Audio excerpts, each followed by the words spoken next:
Un des nombreux passages des Écritures qui décrit une femme qui plaît à Dieu est 1 Pierre 3, 1, 4. Femme, de même soyez soumise à vos maris, afin que si quelqu'un n'obéisse pas à la parole, il soit gagné sans parole par la conduite de leur femme, en voyant la pureté et la piété de votre conduite.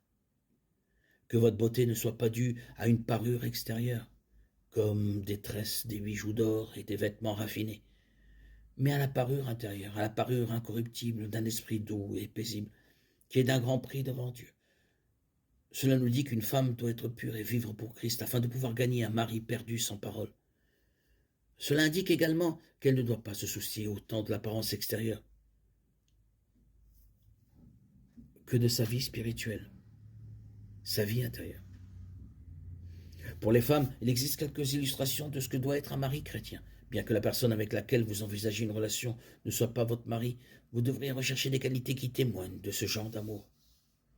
Marie, aimez vos femmes comme Christ a aimé l'Église et s'est livré lui-même pour elle, afin de la sanctifier en la purifiant et en la lavant par l'eau de la parole, pour faire paraître devant lui cette Église glorieuse, sans tache, ni ride, ni rien de semblable, mais sainte et irrépréhensible.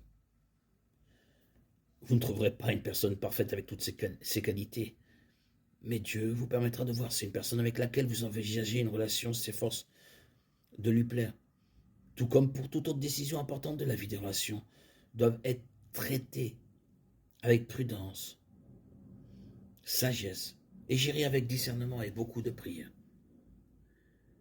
Éphésiens 5, 25, 27. Est-il aimant? Est-il disposé à conduire les gens vers Christ et à les aider à être saints et irréprochables? Est-il un leader? Un homme doit aimer Dieu par-dessus tout et être disposé à aider ses frères et sœurs en Christ, à s'efforcer d'être saint et agréable à Dieu. Il doit être humble, sage et miséricordieux, tout comme l'était Christ. Recherchez ces qualités chez un homme, car c'est ce qui plaît à Dieu.